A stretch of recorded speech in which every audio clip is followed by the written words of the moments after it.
చెప్పగలిగే స్థితి నీవు కలిగి ఉండాలి. మనం ఇన్కమ్ ట్యాక్స్ అని కడతా ఉంటాం. ఇన్కమ్ ట్యాక్స్లో గవర్నమెంట్కి లెక్క చెప్పాలి. నువ్వు ఎలా సంపాదించావు, ఈ డబ్బు ఎలా వచ్చింది, ఏ విధంగా వచ్చింది, ఏ పని చేస్తే వచ్చింది, ఇవి చెప్పాలి. కానీ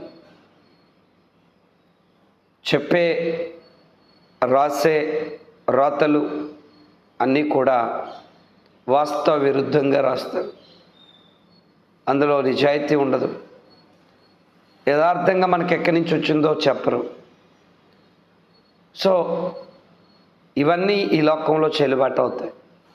బట్ దేవుని ఎదుట ఇవి చెల్లుబాటు అవు. ప్రతి రూపాయి కూడా